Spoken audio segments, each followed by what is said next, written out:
Hello and welcome everybody to the Glaria Smite League Week number 3 Middle Division.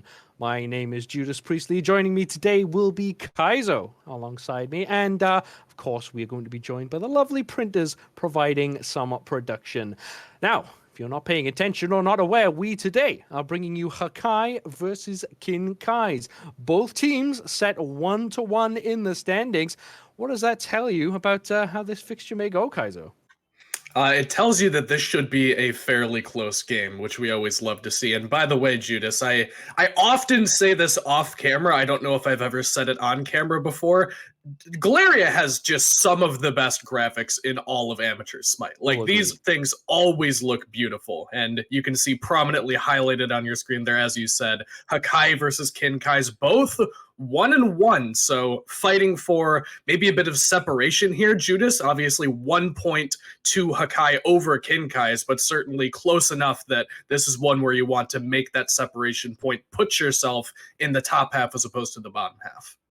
Yeah, it's where you want to be, of course, at the start of a season. Like I said, week number 3, one of these teams will be going up 2-1, and so you have a decent start. The other one dropping down 1-2, and maybe not the start you'd be looking for, but we're going to head on in to picks and bans to see how these teams will actually square on up against each other. Now, I've been very reliably informed here, Kaizo, that on the left-hand side, Hakai, we have Big Joe in the middle lane.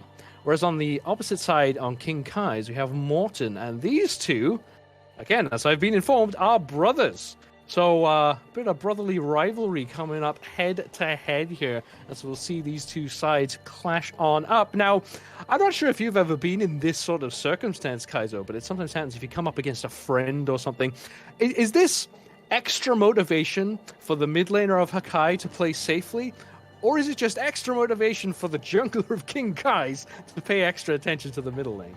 Oh, you absolutely want to put all of the pressure on anybody you know on the enemy team. Like, my friends hate playing against me in casuals because anytime I play jungle, I just camp whatever lane it is, regardless of what the map is doing. Like, everywhere else can be on fire, but as long as I put Big Joe or Morton behind, I'm gonna be happy with it. And by the way, we're big Joe fans here on the Chair 2 side of the broadcast. I got to cast their some of their games in the previous season, and it was always a treat to get to chat with those guys. So no bias, obviously, Judas, but if the Order side ends up taking this one home, I'm not going to be crying to mommy about it. Well, we discussed putting down someone right, and that comes about out time it got from interesting Hakai, around here. 3 bans all being junglers. So maybe a little bit of targeting going on. Yeah, I know junglers are strong at the moment, but what it does leave open is this Maui to come on through. Now, worth noting, this game is being played after the bonus balance patch, I believe, which means that Maui has actually received significant nerfs. But despite those nerfs, do you think it's still worth picking up this god right at the top of your draft? That's a very good talking point, and I'm very glad you brought that up, because obviously everybody who watched Worlds, everybody knows how strong Maui was and how commanding of a force he can be, not only for generating duo pressure early, but also in the team fight phase, very good at abusing tanks or just anybody at all that doesn't have crowd control immunity with that landfall. But the change that he got, Judas, is 20 additional seconds on landfall. So that base cooldown goes from 90 to 110 seconds, which is a long time. Like, that is an incredibly significant nerf to Maui. So I'm a little bit surprised that we're already going back to it. I thought maybe a vetting period would perhaps be necessary to determine whether or not this pick is still worth getting first overall. I think that a lot of teams are putting a lot more priority, at least at the higher level, on the magical ADCs like your Soul, Olorun, Freya, Kronos, none of which featured in this matchup so far. You can see Agni and Kukulin going to be taken away by Kinkai's, but it's always interesting to see the many metas develop sets like this and find out, well, the Maui is so important or the Agni is so important, it actually doesn't even matter that all of the magical ADCs are still open. Yeah, mini metas, as you discussed, are especially relevant in times like right now, where despite the Assault tournament of recent weeks past, there actually hasn't been a whole lot of high-level play coming through. In fact, Glaria here starting probably earlier than anyone, given that it started right as Season 10 kicked off. So we have this sort of self-contained meta, as you've been talking about, where apparently magical ADCs just do not exist, at least until this second ban phase. But a lot of the other picks coming through, Mercury in the jungle especially has been really, really potent and popular right now. But do you expect this sort of meta to last, or you think, once we start seeing some high-level play, are we all just going to regress to that? Or maybe does Season 10 with the new map, does it open up more options than maybe we previously had to us? I do think that you get a lot more options just about anywhere other than ADC. I do think categorically, unfortunately, the magical ADCs are just outright better than the physical ones, and even then, it's like Ishtar and Kern are still significantly better than just about any other physical ADC. But again, if they don't know that, or they don't care about that, or that's not where they put their priority in this set, then that's not even a relevant talking point, because we have Mercury, who, as we saw, as you mentioned in the Salt tournament, incredibly strong, considered to be up there with probably the 2 or 3 best junglers, perhaps alongside Hebo and Fenrir, both of which banned away in this one. And across the way, this set is one that can pretty much play just about anywhere right now. Like ADC, jungle, mid, can we do this you can later? Realistically put it anywhere you want and feel pretty much okay with it. So it's a very good first phase flex pick that they picked up. But across the way, Kinkai's have the Mercury, the Agni, which I think it was, I don't remember, it was either Inbound or Black Eye was saying is possibly the best mid laner in the game and probably a top 3 god in the game. And then this Kumbhakarna, which has been a flavor of the month ever since his recent buff.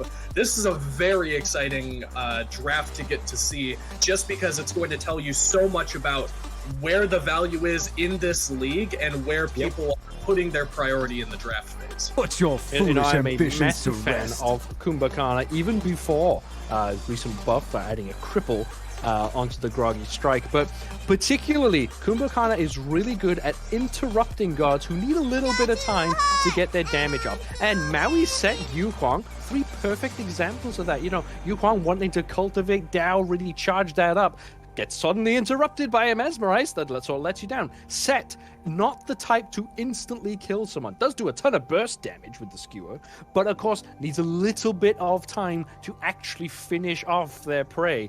And I think it's such a good pick, combined with the fact that there's a recent buff coming through.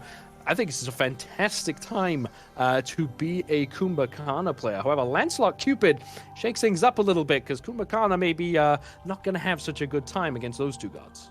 Yeah, and Kumba really does fall in that category for Mir with picks like the Sylvanas and the Ymir, where you need to bully them, or you can expect to be bullied by them.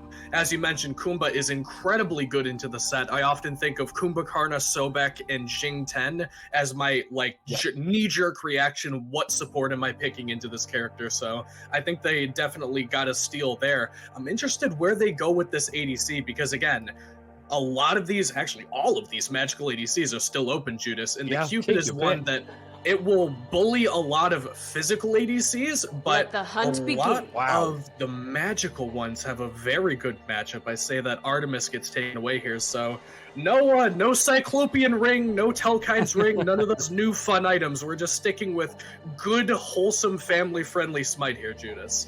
My fax machine's going off. One sec. What? Hold on, guys. I hear. Wait. All right. I've got the facts. There are no magical ADCs in the game. It turns out they're not allowed for whatever reason. They've decided that it's not happening today. So if that's the case, and magical ADCs are not happening, look at these 2 drafts, and Kaizo. It's going to be quite different. A bit of a new look to maybe what we would have expected, simply because of that fact. So. Seeing that, do you think there's a significant edge to one of these drafts? It's very difficult for me to say anybody other than Kinkai's would take this one just based on the draft. Kukulin is very well respected as the best pressure generating solo laner in the game right now, and generally just a jack of all trades character, even when you get to the late game. This Agni uses the recently buffed Tablet of Destinies incredibly well. The Artemis has an incredible matchup into the Cupid. Really, the only thing that's super, super exciting to me for the side of Hakai is the Maui that they got. And otherwise, I think that the Kinkai's just kind of got a steal on this one. Well, we are now getting on into the game so we can actually see if the Kinkais do get this dream draft working properly. Now, it's to be expected, right? Like you said, they've got like potted every role right now, right? And the ones they're missing probably were the ones banned away. But as we start to see a bit of a should we say improvement in the speed that these teams clear these camps away? Do you think these sort of stats now are much more refined, where it's almost a non-talking point because these teams are just playing them much more efficiently? Yeah, it always will look weird to me to see everybody just pull all the camps together, regardless of how many times we watch it and how easily they do it. It just looks a little wacky. And a grab here by Morten. Nene's in trouble. That is in big trouble. No dashes available. Of course, used them aggressively and falls down to first blood already for the Kinkais. Now, Big Joe still wants to fight against, their own flesh and blood, but flesh and blood might be angry at them. Gets a special delivery and an early purification beads. That is exactly how you want to start a mid lane wave 1.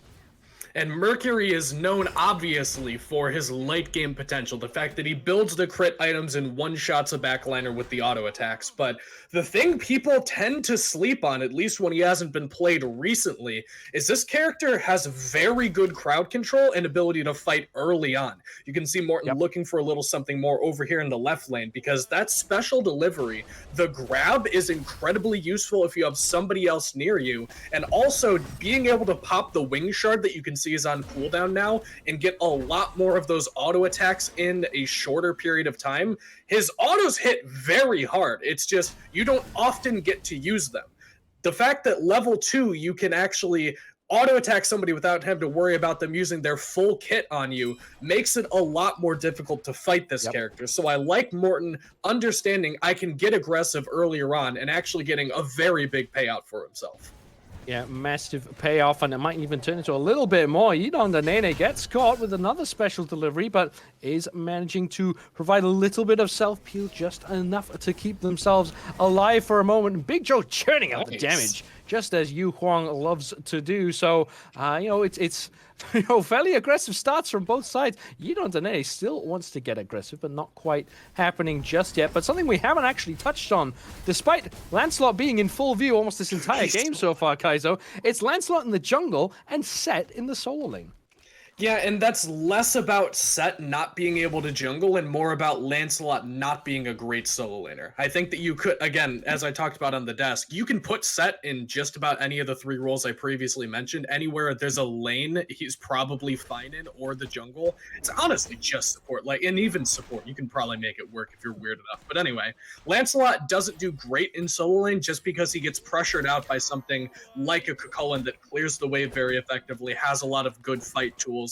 Lancelot feels like he should be a solo laner. He feels like he should be a warrior because of the passive, because of the movement, because of the shield that he gets. But the fact that he does so much dummy good damage, you just don't want him over there. You want him wherever his strength is going to be the biggest, and that's in just blinking on a backliner, knocking them up, and one-shotting them, then dashing away with like a 700 health shield. So I like that they put the Lancelot in the jungle just because Set is pretty safe and pretty at home over here in the solo. Yeah, it's worth noting, like you said, Set does manage it, because we haven't really talked about this lane. Cucullin, a well-known high-pressure god, tends to bully out a lot of regular solo laners, so just being able to put them there is great. But hold on, Cheeto gets caught by a sonic boom, does not have the solar swing available until right now, and a perfectly timed heart bomb stun. Cheeto tries to run, but Cheeto cannot escape and gets eaten up by Wolfie. And here, another kill on the board for Kinkais.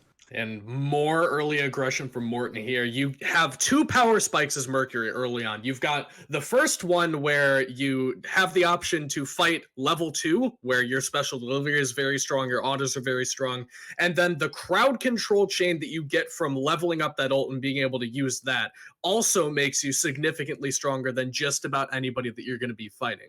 And Morton has made excellent use of both of those opportunities just about as soon as he got them. I think he might have hit level 5 off of doing a mid wave or a back camp or something, and then immediately come over to this duo lane where Maui wants to have the pressure, where he wants to put the onus on the enemy team to play safe or play back, play more careful, and give up some farm. And instead, leaning on that lane, forcing an advantage over there, very smart from the Mercury player.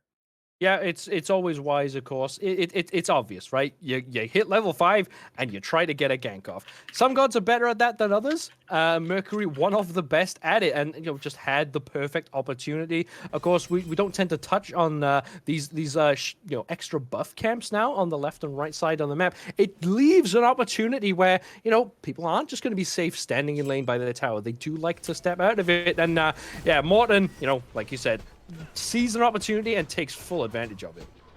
Set over here ulting this Kukulkan Judas, but TGD Tedesco, say that 5 times fast, doesn't seem very impressed, and a whole lot of damage comes out at the end of that. I wonder if that was just to gain pressure to clear the wave effectively, but it's been fairly quiet for the Hakai side so far. They've mostly just watched Kinkai's play the map aggressively. It's been Morton pretty much inspiring all of the aggression on any facet of this map, and otherwise, it's been reasonably still.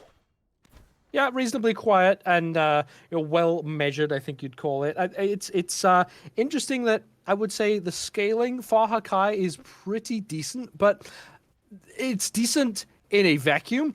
Up against Kinkai's, it's not really much better. It's arguably worse. So, actually playing this slower paced style, sometimes teams prefer it because they actually get to, group up late game and have a full team fight. But, if you're just going to let things like this happen, like a blue buff get invaded, you might find yourselves way far behind a team that's just going to outscale you anyway.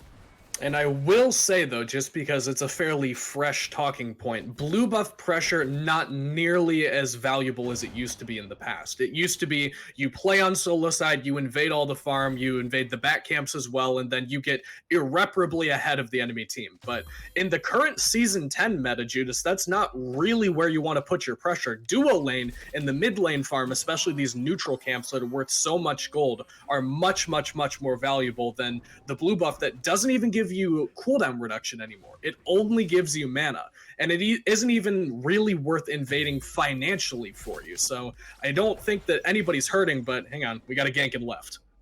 Gank and left being attempted. Charging up is Morton, and AC Jarvis doesn't seem to spot it. Let's see the pings come through. That's a sonic boom way off the mark, but the special delivery still catches up. That's a purification beast coming through, but Yeet, perfectly timed, catches Morton, but can't connect with the damage, and that will be that.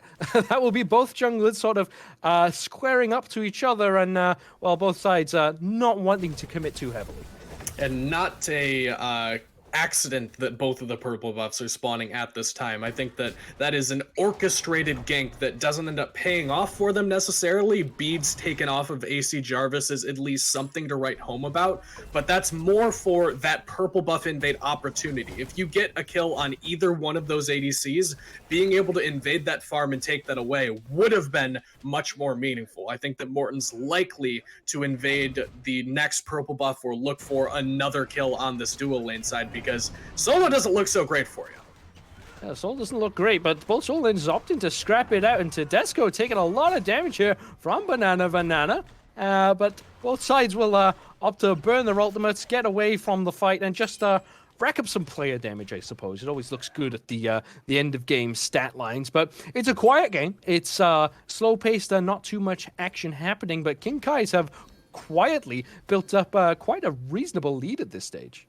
Yeah, about 1,000 gold at 8 minutes isn't anything that you can't fight back into, obviously, but it's certainly something to build a lead off of. I often say that you don't make a lead out of nothing. You have to do the work, you have to do the homework in order to get to the point where you can assert your presence on the map and play around these objectives. And they're certainly doing a lot of that preliminary work here. Again, driven mostly by Morten on this Mercury. He's got the Golden Blade online, and as soon as he got that, Judas, he has been fighting nonstop since then. He's been asking the questions, looking for the opportunities, trying to find these invades, these ganks on the dual lane side of the map, and he's going for another one on this cube. You can see him prominently positioned on that left-hand side.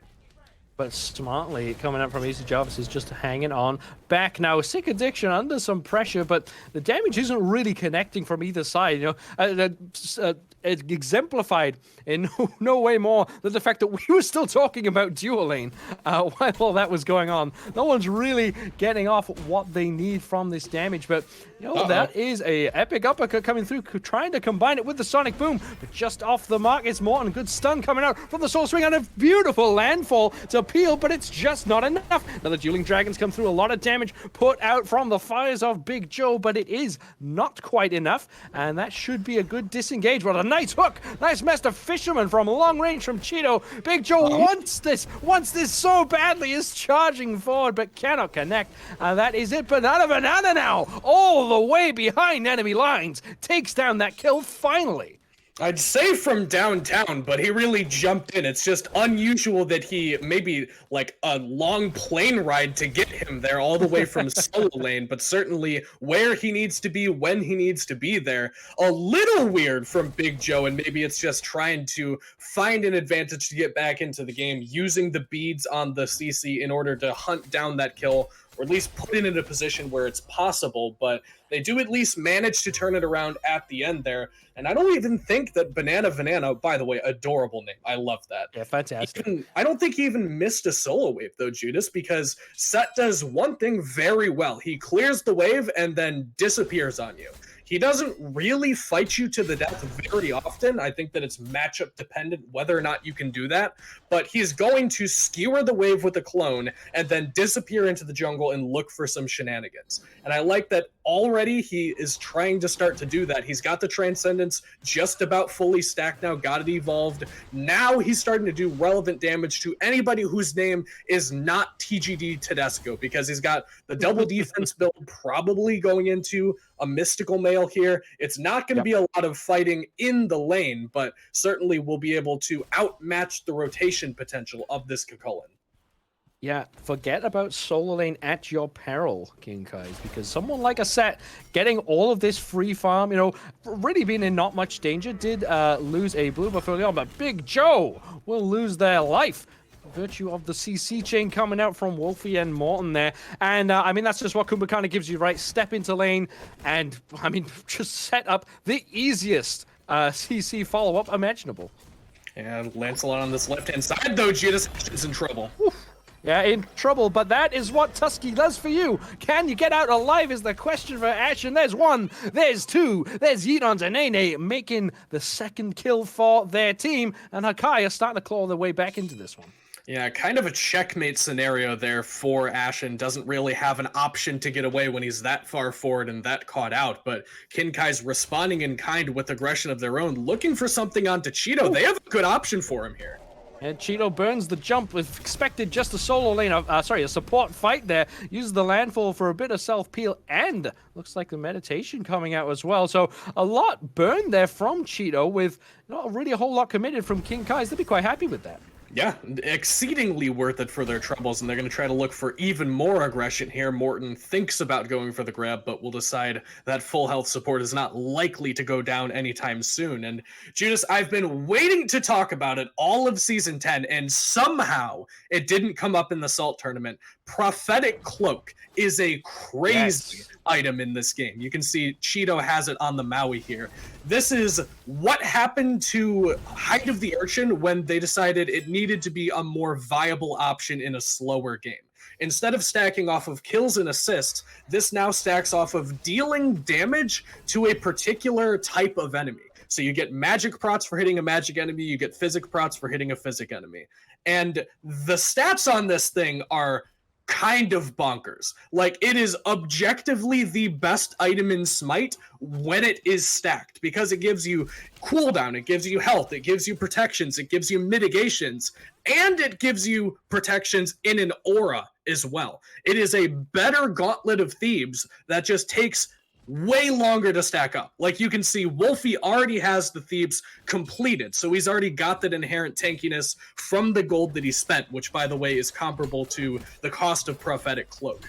So right now, Cheeto is actually squishier than Wolfie is on this Kumbhakarna, but you give it 15 more minutes, this is the best item for the gold you can invest in all of Smite.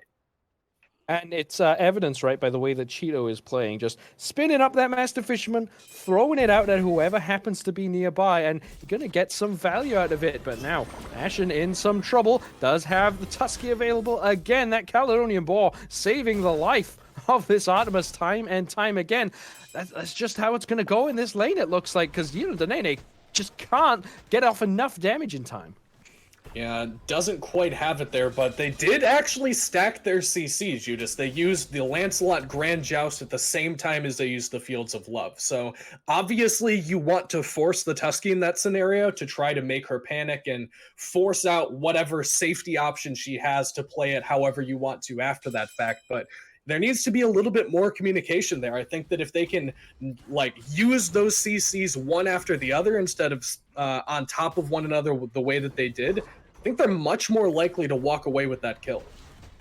Whoa, trying to walk away with a kill is Banana dashing right on in, and Sick Addiction gonna be sick of the sight of this set, because, I mean, whenever this guy shows up, just damage comes in your face. Now, that has sent the mid laner back, so it's a 4-on-3 over at this Pyromancer, so advantage Hakai for the moment if they decide to take it, but TGT Teketsuko all the way up, and ready to take power. That's going to be a disengage for Hakai, because they've realized that despite having a little bit of an advantage, might not turn too much. What a combination coming through to the sky, and then even closer to Big Joe. Now might find themselves in some danger under their own tier 2 tower, get lifted to the sky, knocked up yet again, but still remains alive with the smallest amount of HP, and it is all finally gone away as Mon also lives just about. Yeet falls down for the 3rd time this game. It was advantage Hakai, and King Kai's ripped it away from them.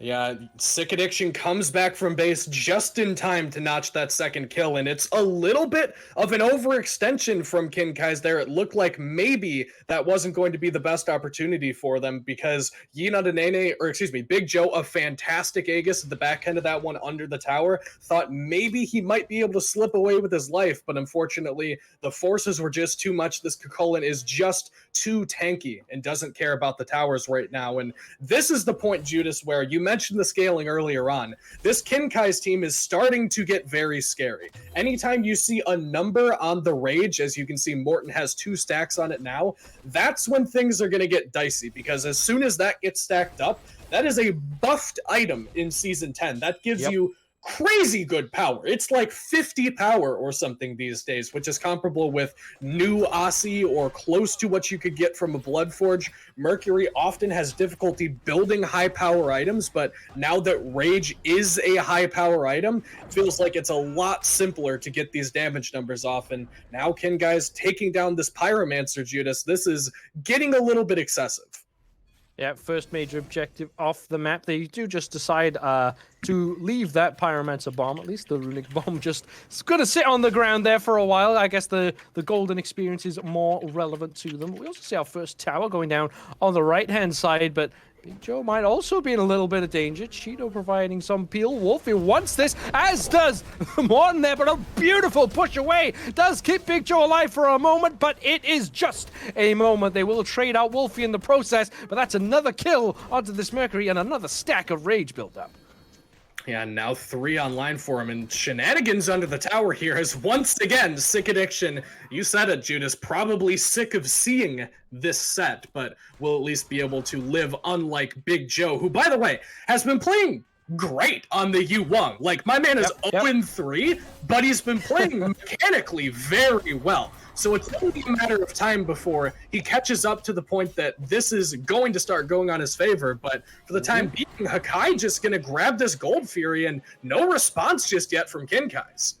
Yeah, they're looking to give chase to it, and the first chase hits onto Cheeto. Now the CC chain comes out, but this very, very tanky Maui will escape as Banana finds an opportunity. 1-on-3, make that 4. Still trying to slash away, lifted to the sky, sunk down into the ground, still lives a little bit longer, but not quite long enough. It's Gold Fury for 1. Worthwhile trade for Hakai as they sneak away a big objective. And Kinkai is going to spread out across the map and look for a little more trouble, but with Pyromancer down, Gold Fury also down, buffs coming up fairly soon, there's not a whole lot they can get with their advantage, so good opportunity recognition from Hakai there, getting what they could while they could get it. And Judas, I'm just now looking at this Banana build, and it is the greediest thing I've seen in my entire life. The fact that he is specifically targeting Sick Addiction on the Agni and hasn't even considered building a magical defense item yet is frankly shocking to me. Either he knows something that I do not, or he is just waiting for death because he should be getting erased immediately in just one Agni combo. Well, look, this is it. I'm gonna break it down for you. Yep, Agni does magic damage. Okay. The towers that Agni is sitting under do physical damage. You build physical damage so you can dive more towers, and you just have to wait for the entire Agni kit to be down. You're not getting hit by it. You don't need to build defense against it. That's about all I got, but it does seem to be working. All right, took a spill in that last fight, but only by virtue of being absolutely collapsed on, and even then it was worthwhile. So. I'm really liking how this set is being played. It's maybe something different to what we've seen previously, but right now, it's hard to say it's not working. Yeah, do you want to talk about something that doesn't seem to be working, though, is this Lancelot. Yinadinene, bottom of the player damage charts on his team, and only a couple thousand ahead of this Kumbhakarna, hasn't really found the value that they've really been looking for. I do think Lancelot has a good matchup into Agni. Obviously, being able to cripple out the dash with that Grand Joust sounds incredibly effective when he doesn't have a good tool to escape it without using his beads. But just the aggression from Morton, the grouping that Kinkais have been doing, preventing Sick Addiction from falling prey to this Lancelot, unfortunately doesn't prevent him from falling prey to this set a couple of times, but they've certainly kept Yinadinene away from engagements where he can really find the full value in this kit. If you want to turn this game around, if you're Hakai, I do think that it has to be trying to find a way to get Yinadinene back into this game and back into a position where they can make good use of the tools that he has available. I'm going to be that guy, and I'm going to call out that one of Yitandanene's only 2 kills was a Kumbhakarna in their passive under a tower. Which was already dead before they got there. I'm sorry, Yeet, I gotta call it out while I see it, but a grouping at this Pyromancer from both sides. It's a 5-on-4, actually, as Ash on this Artemis has decided to rotate on over. Now, Hakai needs to be careful, because if they give up a bit too much here, this might be a little bit more than a Pyromancer, but lifted to the sky is Banana. Here comes the CC chain, and that chain hangs tightly around Banana's neck. Now, can they find anything else? Because there is a split push going on, and if they don't react quickly, they might lose a little bit more than they can take off here. Yeah, Jarvis on the Cupid going to keep hitting that tower, but meanwhile, right-hand side, Kinkai's get the Pyromancer. They're looking for a little bit more. Cheeto gets a good grab off there, and will end up having to use that solar swing to get on out of that. So at the end of the day, they get 1 kill, and they manage to get the tier 2 tower and left for Hakai, but Kinkai's getting the Pyromancer. I mean, it sounds like it should be worth it for Hakai, so why don't I feel confident, Judas, in saying that they came out on top of that one? It's a tough one, right? It all depends on the value that they can get off of this runic bomb, because gold experience, it's decreasing. It is really going against them as this game extends onwards, but it doesn't matter so much. As we discussed, they do have a good scaling team. So if they're still allowed to get to this late game stage, it doesn't matter so much if they're even, because they just maybe are a little bit more effective and even feeling confident enough to step up to this Gold Fury, because, I mean, only Yeet's the one nearby.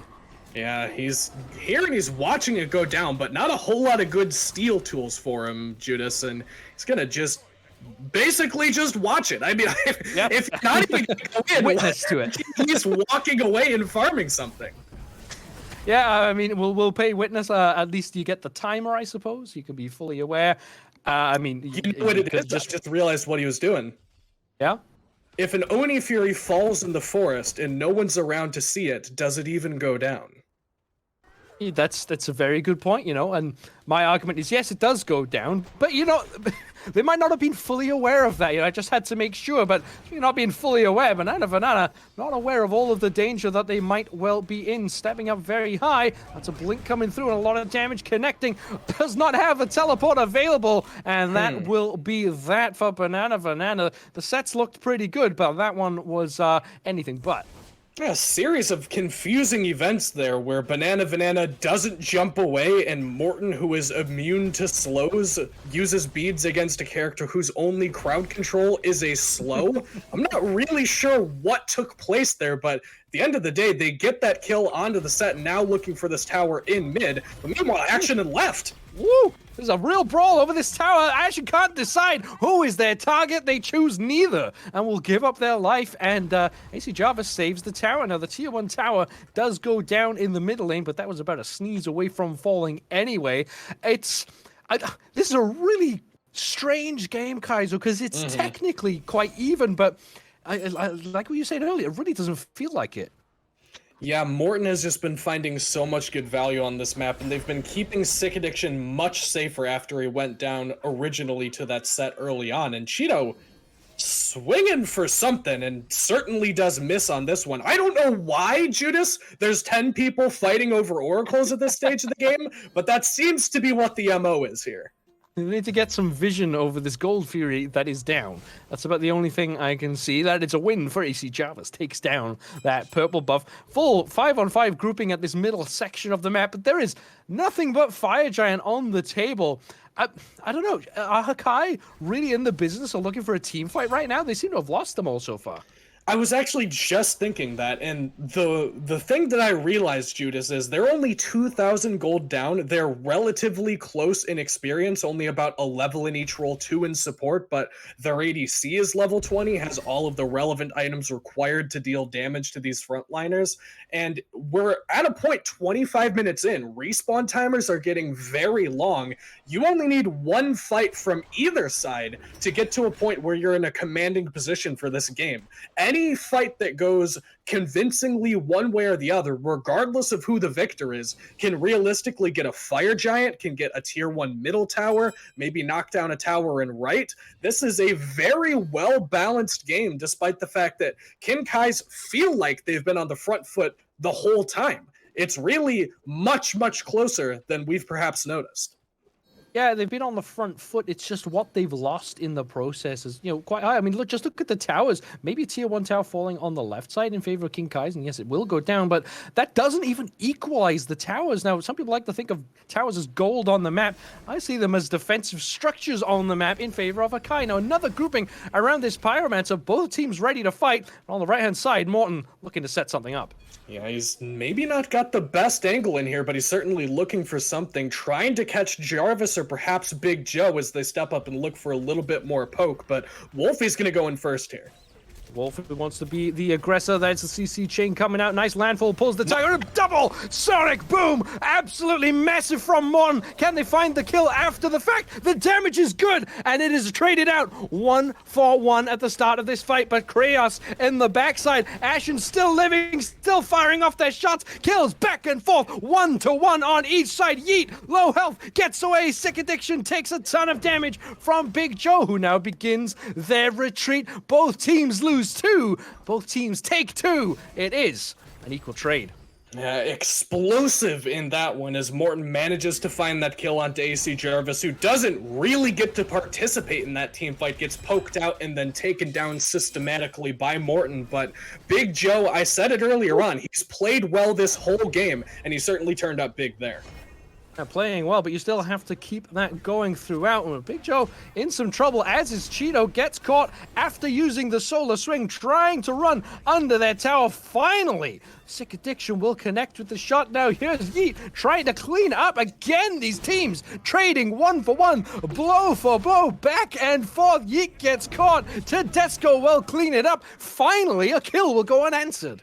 Yeah, they do manage to take down Sick Addiction, though, which is fairly important for them there, which means that it's unlikely that Kinkais are going to at least be comfortable pulling any major objective. Both Primal Fury and Fire Giant are both up here, Judas, but without their big mage secure, even though it's an Agni, it is still the best secure that they have available. Despite that fact, though, knowing that Banana is here, they're still going to try to pull this Fire Giant. Banana throwing in some skewers just to make, I think, Kinkai's aware of their presence, because Banana's best hope here is actually getting them off the Fire Giant now. Morten wants to go in, wants to take this fight. It's set on Mercury, so a pseudo jungler versus a full-on jungler, as the Fire Giant is very, very low health. Tedesco is low health. Dueling Dragons connects, but the Fire Giant does go down. They choose the kill over the objective. Could they come to pay the price for that decision? And Tedesco, I'm just going to say Ted because I am too stupid to say all of those syllables.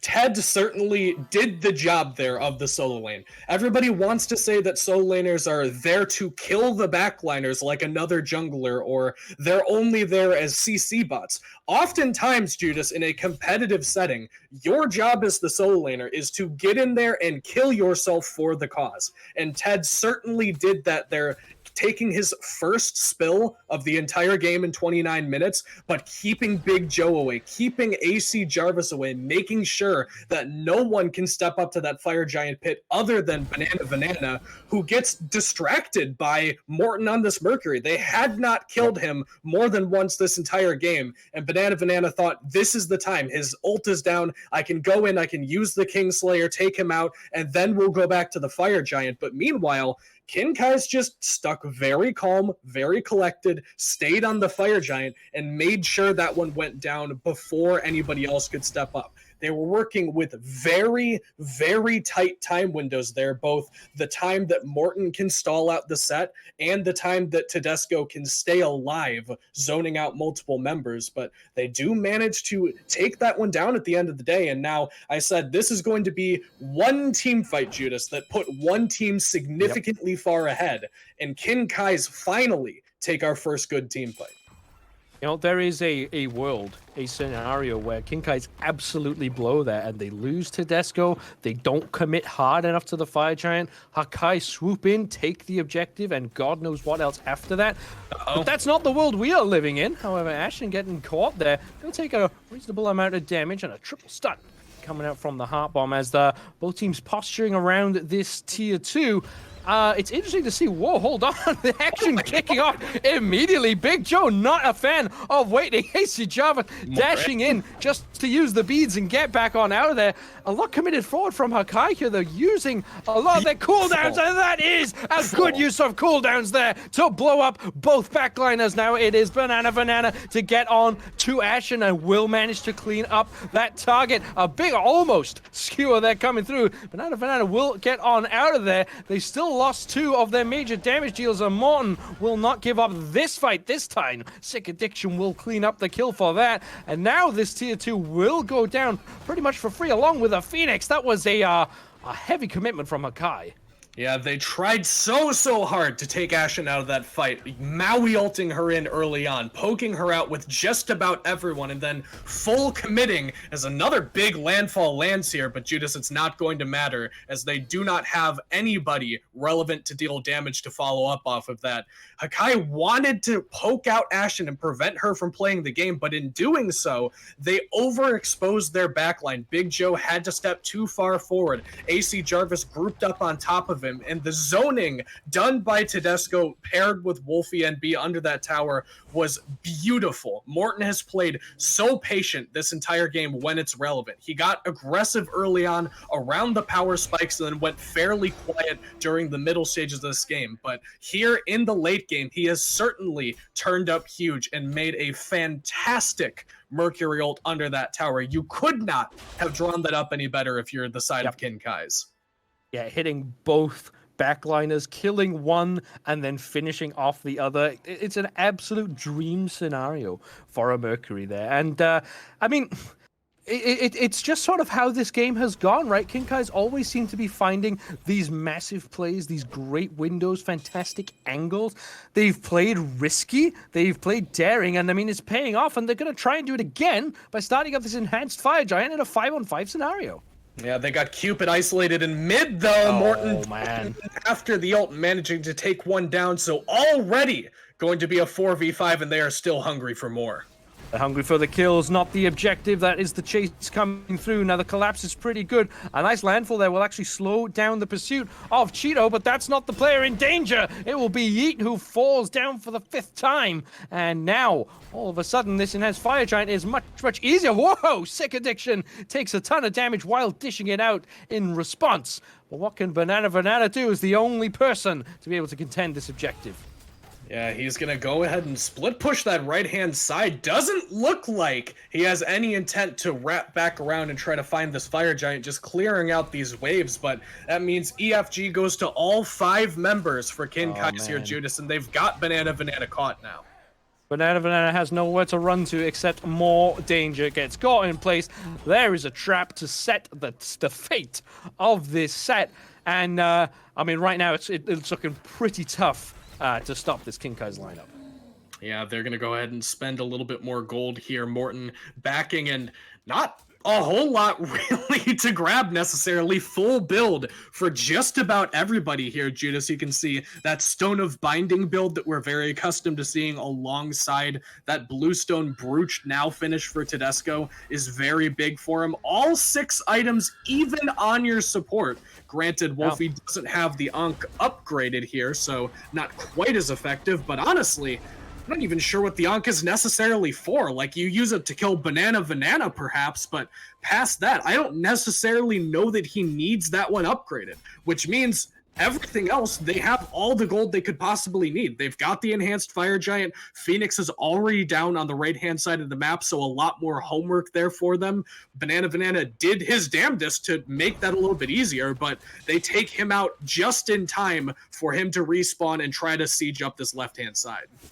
Well, let's see how this defense looks for Hakai. That's a good way to start it, but the damage doesn't really connect. A nice knockup from Tedesco. It does set the tone quite well as Cheeto leaping back forward. The defense has to be perfect right now from Hakai because they've lost every team fight. Maybe they can win this one with a little bit of a home team advantage coming out from this Phoenix and the quicker respawn times. Kinkai's not going to give them the chance to get it, though. Already in with the Sonic Boom. Is Morton going down? Will be Jarvis possibly. But out of the fight is Ash, and that's a lot of their structure damage off the table. Phoenix still stands for just a moment. This fight is scrappy from Kinkai's, not the way we've been seeing them play these team fights so far. They lose 2. They break the base open yet again, but it's not quite the killing blow they were looking for, and Banana wants some more. Yeah, he's going to try to chase them out here, but I don't know what he's really going to find, because if Kinkai's realize this is taking place, they could realistically turn around and burn him down, so perhaps intelligent for him to just instead disengage and go back to farming. But the damage has certainly been done, Judas. They stalled just long enough in left for the Fire Minions to take down that Phoenix on the right-hand side, so at the end of the day, they lose 2, but they do manage to increase their advantage on the map. You don't have to end every single time you get Fire Giant. You can just put yourself in a better position to win the game next time around, and Kinkai's certainly did it there. And I think that Hakai are going to have to try to play these fights differently, Judas. Every single time we've seen them intentionally engage a fight where they're on the front foot, they pick the fight, they choose when they're going in and how they're engaging. It's been Cheeto on the Maui, ulting 1, maybe 2 people in, and then frantically scrambling for the rest of the team fight as Morton tries to kill their backline. They need to either have Cheeto make sure that Big Joe is ready for the follow-up, maybe drop a Fields of Love onto whoever gets ulted in, or they have to just lead with a different ability. Because every single time Cheeto has pulled in Sick Addiction or Tedesco, Sick Addiction has dashed away and Tedesco has jumped in. If you can use good follow-up like, I don't know, a giant AoE cripple or perhaps even just a whole bunch of damage from Big Joe, these team fights could be going much, much differently. they're going to have to make an adaptation here because it's been 3, 4, 5 times so far this game. We've seen the same thing, and it has not worked. So Hakai here on this Fire Giant defense going to need to have to do something differently. They're opting to instead just walk up and clash with them head on. And I think we're sort of seeing the disadvantage of Maui, right? Because that's one thing Maui doesn't do quite so well is actually engage from being on the back foot. And the back foot is exactly where Hakai find themselves because they're still being chased away. Fire minions are barreling forward, and Morton is still set up for another fantastic Sonic Boom. Yeah, he's going to look for it, and Fire Giant pulled back Hakai. I don't think they're going to be sticking to this one, though. Well, they're breaking in the enemy team, and the enemy team obliges. They do walk forward. Sonic Boom comes back defensively to catch out Jarvis, who's way out of position. Finds themselves completely behind enemy lines and will pay the price. Double kill for Sick Addiction, defending off their own side of the map. And there is Yeet blown up. A triple for this Agni, who came under so much pressure early on, is now paying off massively in the later game. And I think King Kaiser had enough of this game. They're just going to run down to this Titan. Yeah, Cheeto gonna go for another landfall here, but gonna mostly just be buying time as fire minions pour in from both left and right. They've got 3v5, or excuse me, 3v2, 5v2, I don't know. They've got more people, Judas. They got a lot of people, and all of these people are now in the throne room. We'll take down the Phoenix for a little bit of 100% completion. Big Joe wants to protect the KDA. Will stand in the fountain and be rewarded with the Titan falling down. And that is King Kai's convincingly, fantastically taking away this first game. You know, Judas, they tell you don't do math on cast. And I've always been like, well, if I know how to do math, I can add 2 and 2, but I can't even count at this point. I can certainly count, though, that the Kinkais are 1-0 in this set so far. And by the way, if you didn't see the scoreline going in, it was 0-0 Kaizo smells. So hopefully I'll put on some deodorant between games and get to a better state. But the only thing smelling in this one is the stench of victory from the Kinkais. Yeah, they really played fantastically. It felt like they were always on top, and despite the lead not really saying that, all metrics known to man saying that, I mean, King Kais were leading, but not fantastically leading, it always felt like they were just on top. You know, despite a few spills coming out from Ashen on the Artemis, it didn't matter so much. They still managed to power through and eventually clean that up. 12-2 from Sick Addiction on the Agni. We said they were coming under a lot of pressure, but I mean, they just managed so well to, well, deal with all that pressure. Yeah, the Big Joe Yu Wong looked good all game, Judas, and I will die on that hill. I absolutely think that that was 100% correct, but the other pieces around it just didn't feel like they did their job to me. Jarvis, I don't think ever got to preemptively or proactively use that Fields of Love ultimate. I didn't see a single Grand Joust hit Sick Addiction in a team fight. Every time they were, like you said, on the back foot, and their composition doesn't deal great with having to backpedal. I think that once you get Wolfie and Tedesco making this giant front line with so much AoE control, you just open up Morton to ult into the backline and pick apart this roster. And it certainly shows in the damage numbers. Very little from AC Jarvis on this Cupid. And that's just on account of the fact that Morton hunted him literally all game long. Yeah.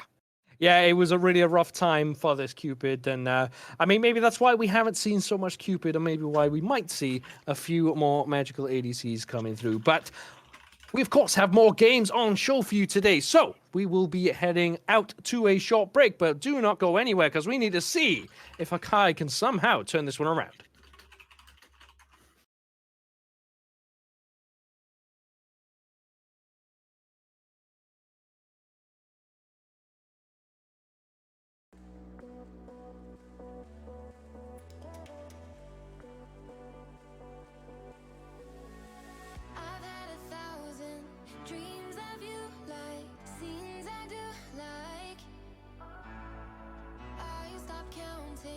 Feels I could try.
In what did you feel my thorns with?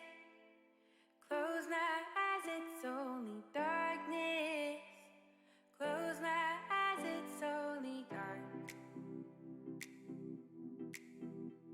You won't see my white leg over the hill. I keep moving, I won't stay still. No, I won't stay still.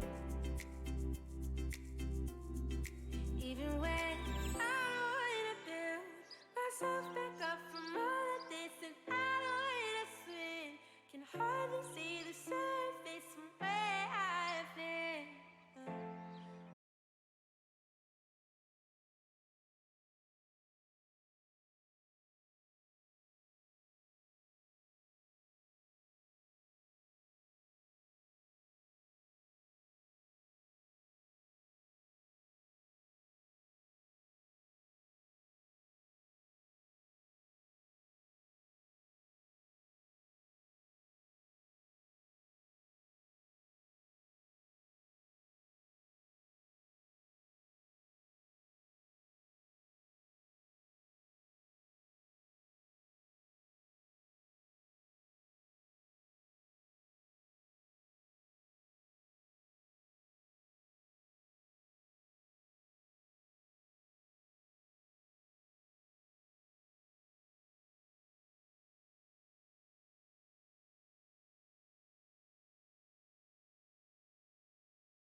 We're just chasing light.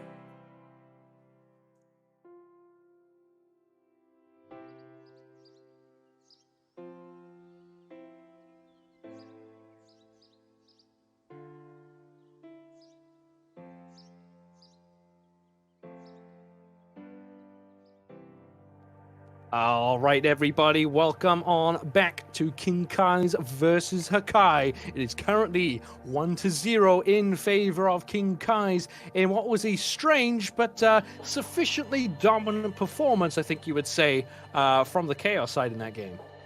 Yeah, I would tend to agree. I think that the mid-game things got a little bit muddled. It didn't feel like they really pushed the lead that they had. They certainly didn't drop the advantage by any significant degree, but it didn't seem as though they were confident in putting the map in a state where they could get further ahead. That really came much, much later down the line when we finally saw our first big team fight around a fire giant.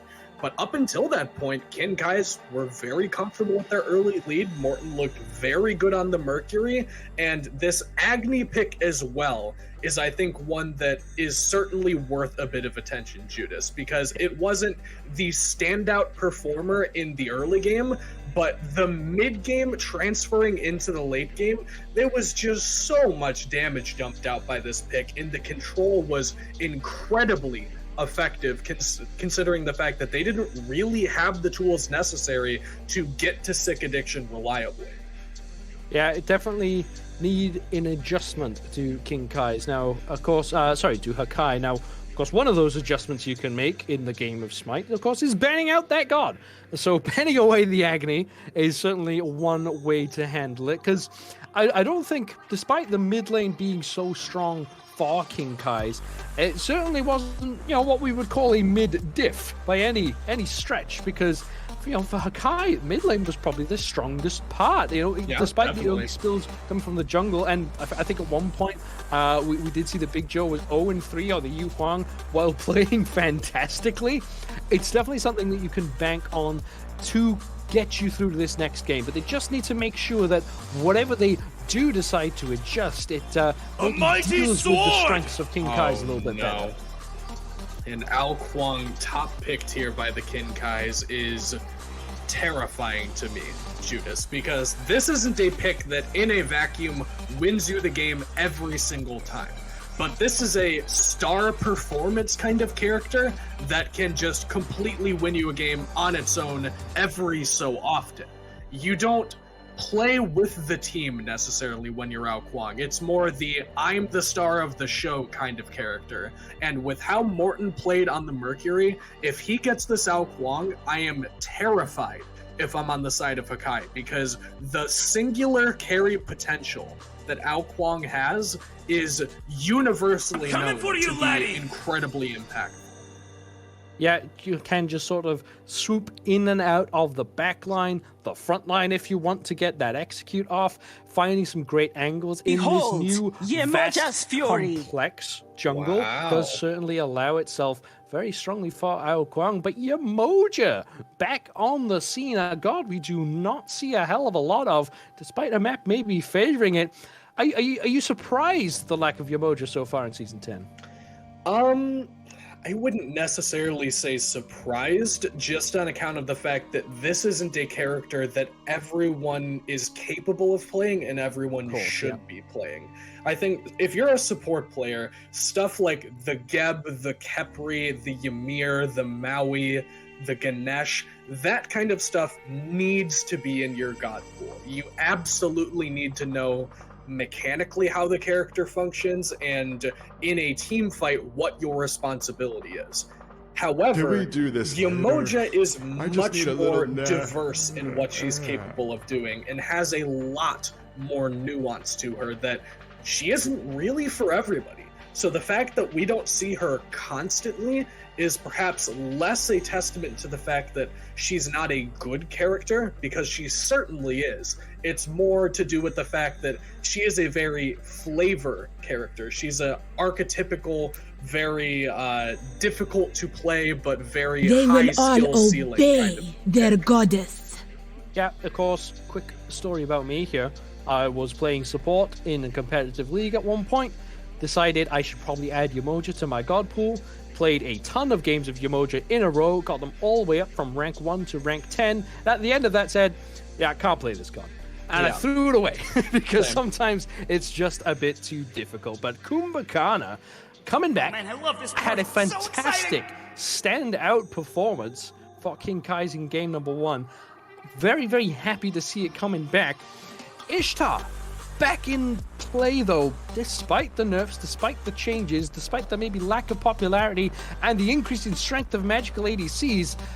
Surely Ishtar can't be the correct pick here. I don't know, man. Like, the conversation around this pick, and obviously we've only had, 2 or 3 days at this point since the most recent patch to kind of play around with the changes and see what this character is capable of. But the conversation still reflects that she is by far the best physical ADC, trailed behind shortly thereafter only by Kurnanos, excuse me. So to see her here and see whether or not she still puts up the same numbers, has the same kind of performance as previously, I think it's a pretty good idea. You want to determine the value of this pick and try to see whether or not it's worth picking in the future. So I like that they go back to it, but if I'm honest with you, Judas, the most important thing to me in this draft is how Hakai has played it. They are knocking this one out of the park with these picks. Kukulin, I said previously, probably your best solo lane god right now.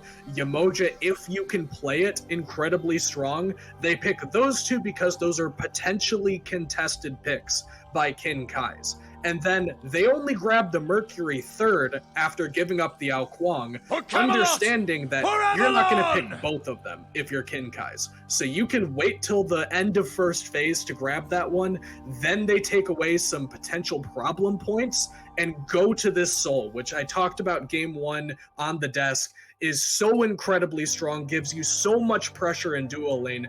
This is your best draft that we've seen so far in this set. Kinkai's can take whatever they want bottom two. It pretty much would not matter to me because Hakai just got that strong of an initial draft. Oh man, I don't know. Look at the Kinkai's draft here. Look at the setup potential for Scylla in particular. And despite all of that, you don't even need the Scylla. It's still a good top four. And the Scylla, I think, just rounds this out quite well. Now, Scylla, of course, I believe I heard you mention during the Salt tournament, does a very good job hanging around in this new mid lane with the new gigantic walls to navigate. So I'm a big fan of this pick coming through because Hakai have a absolutely lights out draft. Don't get me wrong, and the Ula might actually be battling against the point I was going to make here, which was I think they might struggle to get on top of this Scylla effectively enough. It's only really the Mercury Kukulin combination, which alright, it's okay, but I think Scylla might handle that a little bit better than Yu Huang. But Ula joining in, literally throwing himself into the ring, might change that up a bit. And now I'm leaning with you. I really like this Hakai draft. Yeah, he is glory bound, as they say in his tooltips, and I certainly would have to agree here. The Hakai draft, Judas, is like chef's kiss level. This is what you pick. If nothing gets banned at all away from you, this is what your draft likely looks like. But at the end of the day, I can tell you this is the best draft in the game, and Kinkai's have the worst draft in the game. It doesn't matter what the picks are, it matters how you pilot them. If Kinkai's can get Morton to a good start on this Ao Kuang and he just goes nuclear, the game is over regardless of how the Kinkai's want to draft. So there is certainly still some outplay potential. I just think that Hakai have certainly set the table for themselves to find a way back into the set and battle back when their back's against the wall. Yep, back certainly against the wall. So, you know, it's very important for Hakai to get off to a good start, because like you said, if Kinkai's can get to this sort of level that they managed early on in the previous game, quite literally getting a first blood on first wave, that is exactly something you want to avoid. But we'll have to see exactly how that one goes as we do transition into our second game of the night. That is, of course, with Kinkai's being 1-0 up over Hakai. This time, though, guys, nothing spicy like a set solo coming out. Everyone going to pretty much what we would have expected. I would argue that maybe the Uller is a little bit spicy just because it's not one that we've seen recently. Like, we saw it at Worlds when Pagon played it, and then pretty much not at all outside of that. But I do think it is a Big Joe pick, or if nothing else, it is a Big Joe pick right now.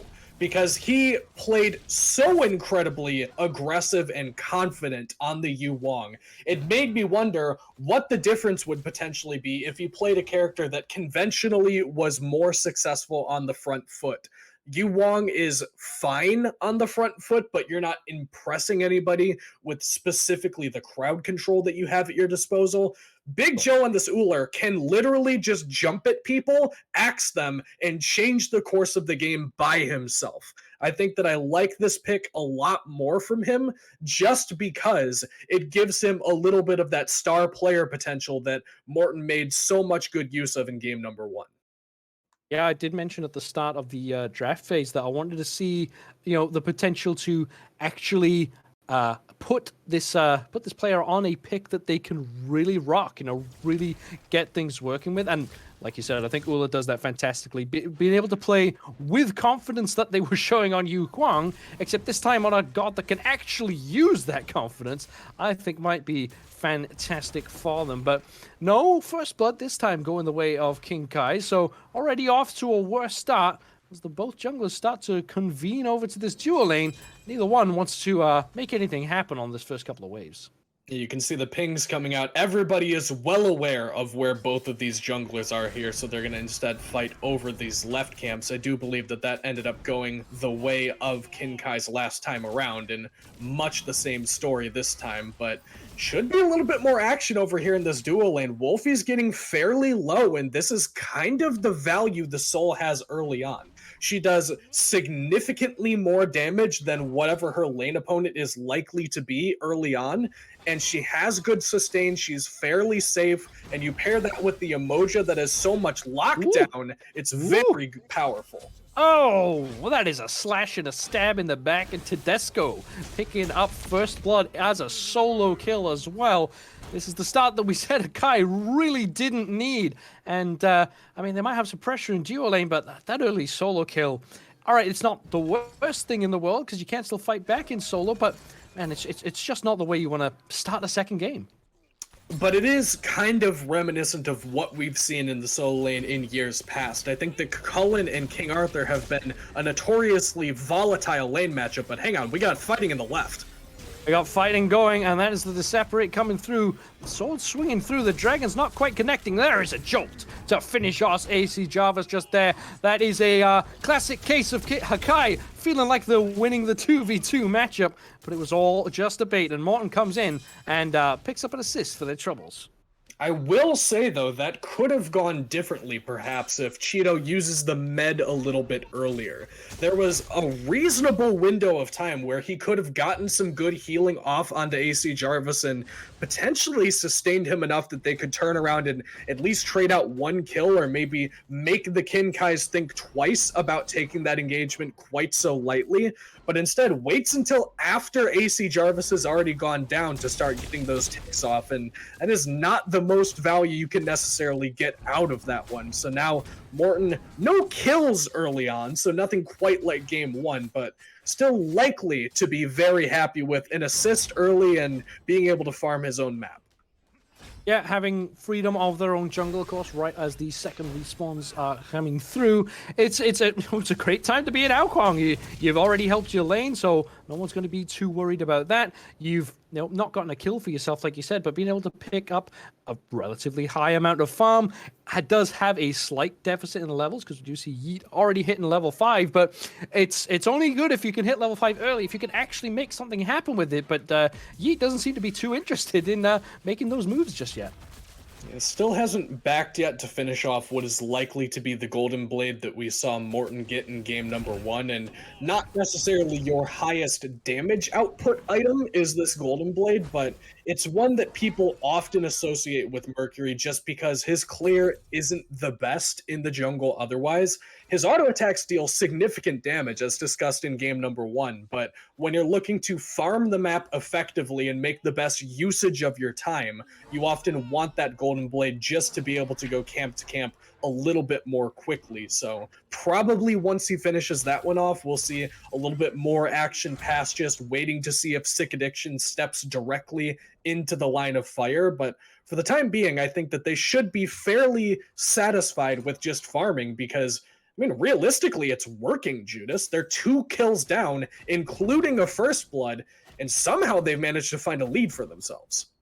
Yeah, it's it's all worked out fine, I suppose, for Hakai. I haven't lost too much, but this is something I was hoping would come up here, Kaiser, so I can test you on this. But Yeet, instead of that Golden Blade, as you were talking about, has opted for the Shadow Drinker instead. I was going to ask if the freshness and the the newness of the Shadow Drinker has faded away, but not in the opinion of Yeet, it seems.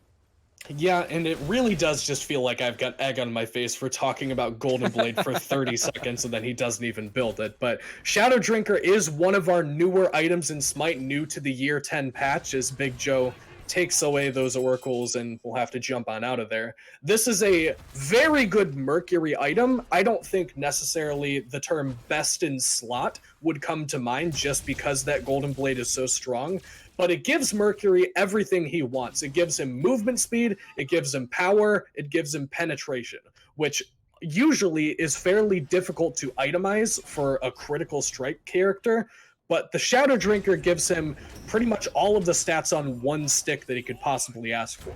The passive is questionable for how much value you usually get out of it, being able to go invisible after you get a kill for 3 seconds, and it's broken if you auto attack, use an ability, or take damage is very conditional for whether or not that ends up coming up. But if nothing else, the stats on this item are good enough that it's worth the consideration and maybe, if you want to, a little bit of experimentation.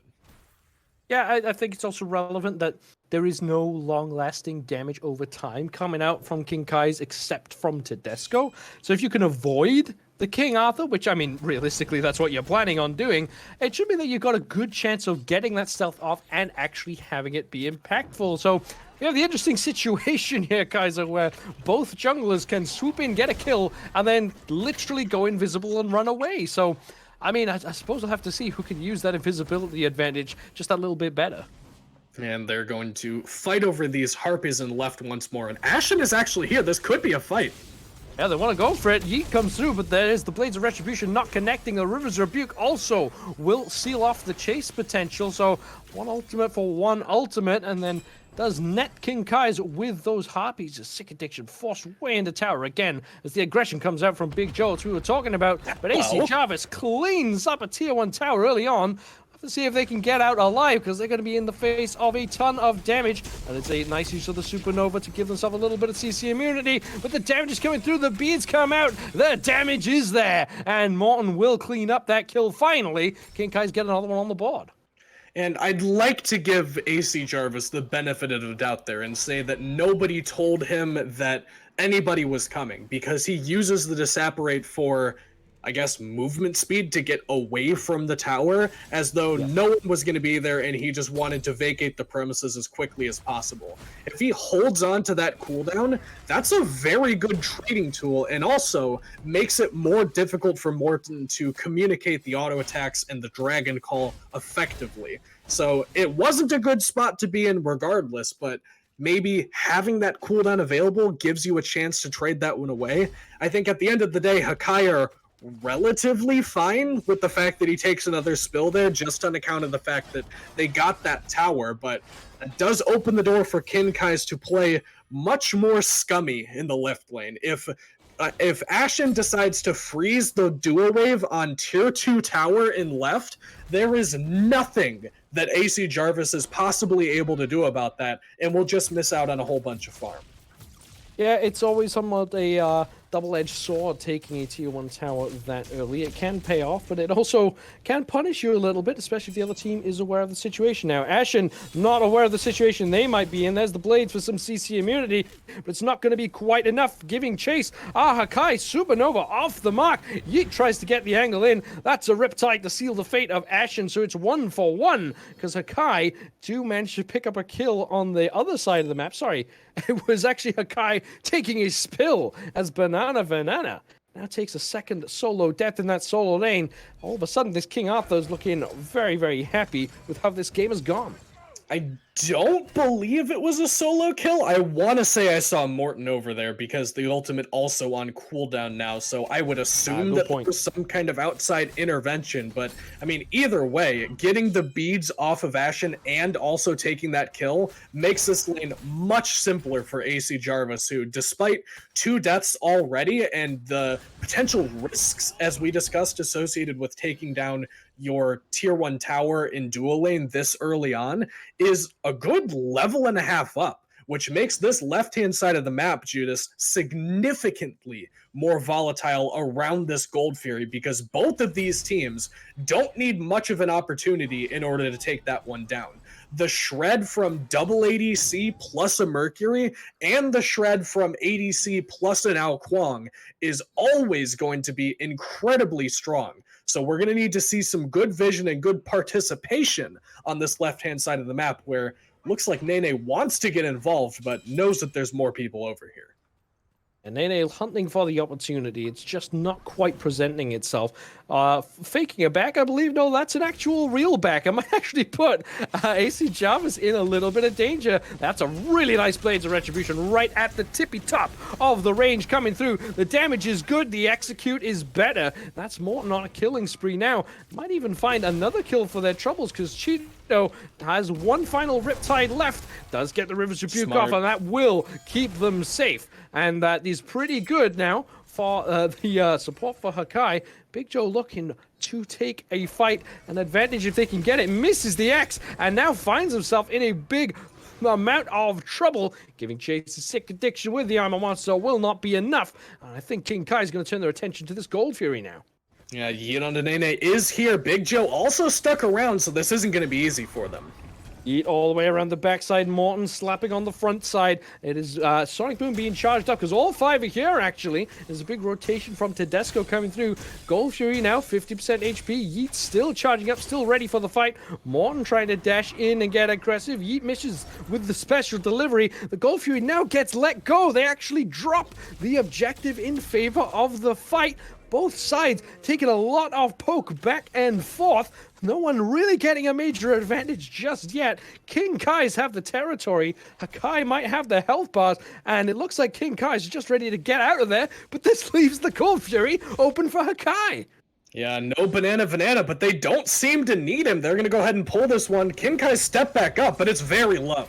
It's very low. It's a 50-50, and King Kai's do manage to steal it away, and they pick up AC Jarvis and Cheeto in the process. A collapse from Hakai now. That's really not how they wanted that fight to go, and it, well, pretty much went about as bad as it could have. Yeah, they lose the 4v5 fairly convincingly there, taking down both Cheeto and AC Jarvis in that one. Banana does manage to get some very relevant farm, but losing the Gold Fury after all of that posturing doesn't feel great. I mean, they are 7-1, Judas, in this game. Yep. But somehow, by some act of God, Deus Ex Machina, they are 520 gold deficit despite being 6 kills behind. That's 100 gold per kill, not counting all of the farm that you realistically should get when you're getting these kills. I don't know what opportunities King Kai's aren't taking on the back end of these engagements where they're netting these kills, or what farm Hakai are possibly managing to secure for themselves, but they're losing gracefully. And I say losing kind of tongue-in-cheek because they're barely losing at all. I mean, it's accentuated here by AC Jarvis 0-4 and ahead in net worth. The Big Joe gets in some trouble. That's a Sonic Boom for Peel. Maybe you won't see that in a casual game anytime soon. But yeah, as I was saying, AC Jarvis 0-4, 1-1 on the side of Ashen, and look at the net worth there, neck and neck. It couldn't be more even over here. Nene looking for an engagement, but Morton's on the back end. Morton's on the back end, gets in, trying to get their damage off, swinging as fast as they possibly can. AC Jarvis now very, very low within execute range, but Wolfian will just take the kill instead. Now Yeet trying to retreat. That is a good River's Rebuke to keep the rest of the enemy team away. Still, though, Hakai bleed away another kill, and, I mean, they're just not winning any of these fights. They're not, and a lot of that is starting to look like AC Jarvis just objectively needs to position better on this map. Or, I don't know, ward better, play safer, whatever the case may be. You can't have 5 deaths at this juncture in the game. Not when the map should be significantly closer. You should be winning at this point, Judas, but every single time it's felt like whatever engagement is going on, AC Jarvis is dying as a result of it. This Soul is supposed to be a very safe pick, incredibly difficult to get to, and I just haven't felt that value from AC Jarvis so far, be it using the abilities wrong, being in the wrong place at the wrong time, or just not recognizing potential danger. It hasn't looked great for them. Well, there's the Pyromancer to push the advantage of King Kai's, and they do secure that objective. Big Joe, low health on the backside, has to retreat from Tedesco, who's doing their job of zoning away the major steal potential, and that's that. That is that for King Kai's. They don't give up any chance of an advantage for Hakai. They get in, get the objective, get on out, and I mean, that's just how you got to play it when you are, winning so well. Winning, I don't know, man. This is just, I'm sitting here as you're talking, looking at the map, trying to figure out why this game is playing out the way that it is. Because 8-1, you've gotten a Pyromancer for Kinkai's, you've gotten a Gold Fury for Kinkai's. To be only 2,000 gold up feels wrong to me, Judas. Yeah. Like, I, as the chair too, feel bad that I can't tell you why this game is going the way that it is. It is truly a statistical anomaly that you've gotten both of the two neutral objectives and have 7 more kills and are somehow not that far ahead. It's wild. If you look at the graph charts there, the Hakai were ahead when they took that fight at the Gold Fury. They were ahead in gold by about the value of a Gold Fury. There is a world where they doubled their lead from that fight, and it ended up going really badly for them. Speaking of going badly, AC Jarvis having an absolute stinker of a game as they take their 6th death at the 17-minute mark. Nice mesmerize there onto Cheeto. Stops that Riptide distance being cleared. And Wolfie wants to continue again. Stops the Riptide in its tracks. Taking this tower for an exceedingly long amount of time. That's the execute coming out from Morton. And now Sick Addiction finds themselves in a really horrible position. Takes a ton of damage. Just about survives. And Morton will take the life of Big Joe in response. Sick Addiction gonna fall to the tower as their team had completely ditched them in the process. If you take out Sick Addiction from that fight, that was great from King Kai's. Yeah, they played as confidently around that tower as I've just about ever seen, to the point that I was almost thinking that that was the Kinkai's tower that fight was taking place in, based on how many different people just walked in and out of it as though it wasn't there. Kinkai's have played so confident this whole game and have just slaughtered whoever steps in front of them, usually AC Jarvis, but we're not going to talk about that, and have somehow managed to finally get to a point where, Judas, it looks like a normal game again. Like, yes. 9 kills ahead and 3,000 gold. I would think, wow, that's a normal game of Smite we're watching. That's the lead that you should have at this juncture. I don't know what fantasy land we were in where everything was upside down for the first 10 minutes, but Kinkai's are once again in a very commanding position in this game, and based on how they've played so far, Judas, I don't see them giving that up anytime soon. Yeah, there's just no signs of it, right? They are playing safely. They are playing confidently. They're making smart calls after objective calls. Like, of course, they haven't done Fire Giant yet, but everything aside from that has been phenomenal. Has been really well drilled, really well organized, and I just don't really see the window for Hakai. I mean, who do they put all their money on, right? I suppose it's got to be Big Joe, but can Ula really take over a game at this stage? It's got to be Yeet on to Nene at this point, man. This is the character you want to give the handoff to when things are getting bad and it's late in the game. You're level 16, you've got Rage and Deathbringer online. This needs to be where the Uller the Mercury starts going crazy, but it's the Uller under fire. Ula's under so much fire, lifted to the sky, does get a nice Aegis, and it doesn't matter because the health bar gets evaporated by Sick Addiction there. And, that's a Sonic Boom coming all the way in from Yeet, and realizes, wow, I don't want to be in that position, and gets out. But Cheeto trying to get out, that's a fantastic mez. Yet again, Cheeto accepts their fate as they go get taken down again. 3-0, killing spree for the Kumbhakana. Wolfie on cloud 9. My man, and now with 5 people against 2, I'll get those numbers correct, at least in game number 2. Fire Giant on the cards here for Kinkai. Sakai are local, Judas, but they don't look like they want to step up. Yeah, local, and now they've just been evicted from this jungle, kicked out of their own front yard. And, I understand it. They just have no way to step up to this. That you can't steal away the objective against an I'm a monster that didn't even have to be used. The burn is great just from Ashen on this Ishtar with those shotgun autos. You mentioned Yeet has to be the way in. They actually hit possibly a 4-man sonic boom there. Yeah. Didn't quite see it, but it could well have been that, and found nothing from it. This is just an extremely difficult game for Hakai to play into.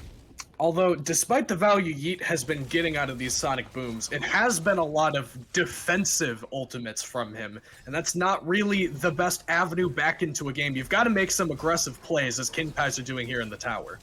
Oh, big root, big damage. The tower will fall. By the way, Kinkai's have only just taken their first tower of this game and now knocked down their second. Maybe we'll start to see those gold charts climbing more and more in their favor. And they're going to take the time. They're going to walk all the way back, push this wave all the way up. I feel like Kinkai's right now, they're probably not even chatting about the game. They're probably just chatting about what they're doing after this. Because, I mean, in their mind, this set isn't going to go on much longer.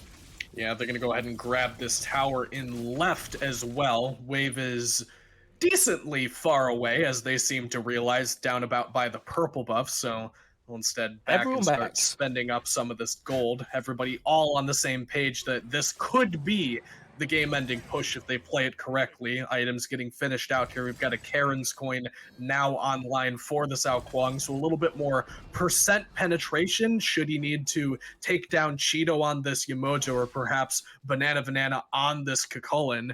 Meanwhile, going down the way, Executioner now finished off, so once again, Tank's going to have to be positioning very delicately in this next engagement. But, you know, you say that, Hakai are pretty confidently forward on the left-hand side of the map, looking at this Gold Fury.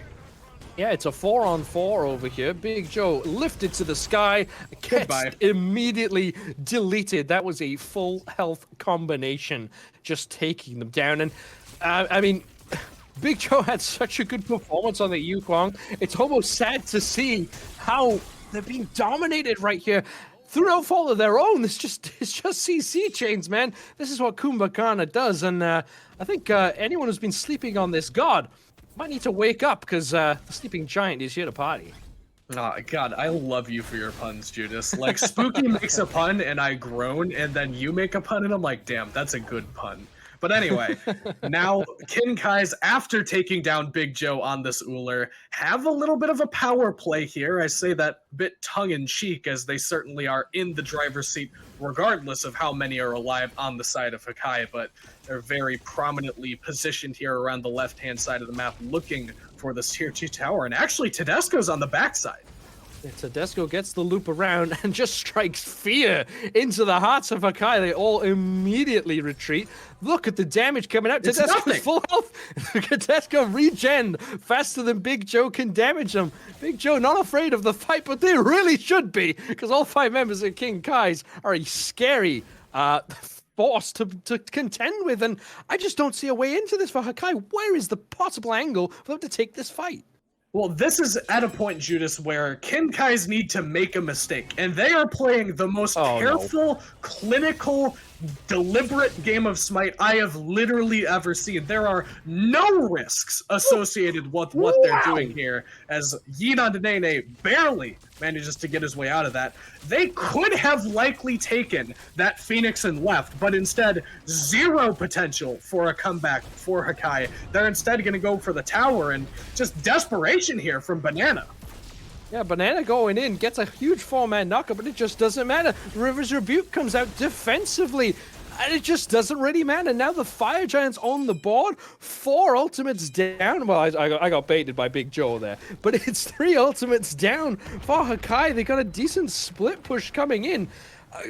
At this point, they have to just let AC Jarvis walk down this lane, and I don't see any other way in. Now this Fire Giant is started up. Left side Phoenix deflected away by Kinkai's. Fire Giant's low. There is the secure coming out. Kinkai's take the objective. Yeet comes in, punches Sick Addiction. Can't find any more, and this is where the disengage happens for Kinkai's. Yeah, and actually Tedesco gets a kill on left here, and Banana will blink in after Morton, who gets a blink off of his own. Big Joe is far forward, man. Big Joe's going in, and now realizes the area in their ways, has to retreat. Hakai are finding nothing on this map. They're getting no opportunity. Big Joe stunned out, killed off. Now there are only 3 members alive against 5 with this Fire Giant. I think King Kai's just going to play chase on this one. They're going to run all the way down whatever lane they want, take whatever Phoenix they want, and Hakai really are showing no signs of stopping them. I think that Hakai did their best effort, however, and it doesn't feel great to say that when we just watch them just int their health bars away at the Fire Giant, but what is your alternative possibility? I mean, you tried to split push with the Soul, that got snuffed out. You tried to steal the Fire Giant, man. that got secured. You're playing with borrowed time here, and they realize that, so the desperation play was certainly a worthwhile attempt from Hakai Judas, but I mean, it didn't work. Like, regardless of good idea, bad idea, it was not successful. At which point, Kinkais get another Fire Giant for themselves, can start backing and look to end this game on this next push. It doesn't really feel like Hakai have an answer because they took what they perceive to be their best fight, and it didn't work for them. Now, on this Phoenix Siege, it's going to have to be a good Yamoja ult. It's going to have to be these backliners in both of these attack speed characters kind of pairing together to take down one target, but even then, man, it's Wolfie next to Immortal on the level 18 Kumbhakarna, 4 full levels ahead of his opposition in Cheeto. It is a 99%er here for the Kinkais. All they have to do is prevent themselves from making any mistakes. And as I said earlier, Judas, they are not even coming close to taking a risk at the end of this game. They have now taken their foot off the gas a little bit to have King Kais. They, stepped up to right side Phoenix, ended up backing off, taking away all of the farm from the map. And, maybe that could be seen as delaying the inevitable a bit. But Banana takes so much damage. The collapse is all here. Why? They just have nowhere to go.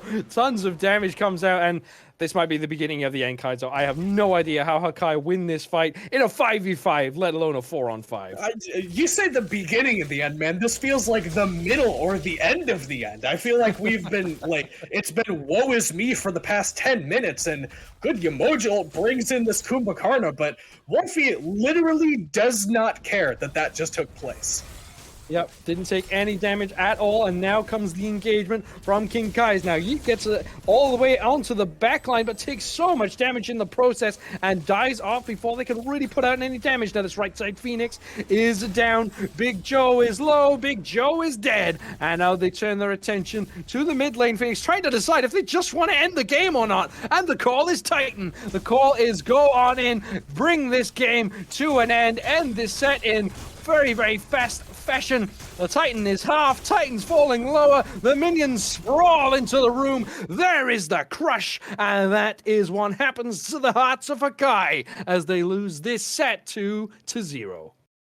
And in two of the strangest games of Smite I've perhaps seen in a season at least, because I could not tell you what, I was like in a fugue state in game number 1 during that middle game. I had no idea what was taking place, and it kind of felt like that at the beginning of game 2 as well, where despite all odds, Hakai were somehow managing to cling on even as they fell left, right, and center. Mostly left, but again, we're not going to put too much hamper on that. And then Kinkais just decided, hey, do you guys want to play perfect Smite for the next 20 minutes and then just have zero chance of losing this game? And everyone just kind of agreed. I don't think that there was a risk taken by the Kinkais after 10 minutes in that game. They made the highest percentage play at every single turn for about 20 minutes straight and just had no chance of losing that one. The most beautiful, albeit a little bit slow, games of Smite I've probably ever seen. Yeah, it's a real wake-up call to the rest of the league, right? Because if you're playing against King Kais, they aren't going to make the mistake. And a lot of times, you see teams almost rely on their opposition making a mistake and capitalizing on it in order to get their edges. But I mean, they just didn't give them anything. They did not give them a single inch. There was no chance in that game for Hakai to capitalize on anything. They made the most of their bad situation, it has to be said. They did try their best. There was some good play, but it just didn't work. There was no no opportunity for Hakai there. And yeah, I mean, if I got King Kai's next, I may be looking at this fixture with a bit more nerves than I had before. Yeah, they played spooky, man. Like, that is some very unusual gameplay that should leave you scratching your head and wondering why more Smite isn't played like that. So, credit to the Kinkais and congratulations on the 2-0 victory over Hakai here, who, as you said, played well, but certainly did not outperform the Kinkais, who move up, as you see on your screen there, into that rank number 1 spot. Yeah, into that rank number 1 spot and certainly deserve it. Now, of course, there's only been one other fixture played so far this week. So, still a few more games to be played. We do have Order of the Blight and BM both at that 2-0 record so far. So those are also certainly teams to keep an eye on. But King Kai's occupy that king spot at the top of the table. And, I mean, they're going to look to plan on staying there as they do continue to play some very, very clean Smite. But that is the end of the stream for tonight. Thank you all for sticking with us. We're getting into the early hours of the morning, of course, the very, very early hours. But say we appreciate everyone who came on by. Of course, I've been Judas Priestley, joined by Kaizo, and of course, having printers with us, giving us some production. But that is it for today. Please sign up to Glaria if you are not already a part. Please tune in to this channel. Please follow and subscribe if you want to see more games. But for now, and I mean now, not just 5 seconds ago like Printers decided, for now, we will be signing off, and we hope to see you again very, very soon.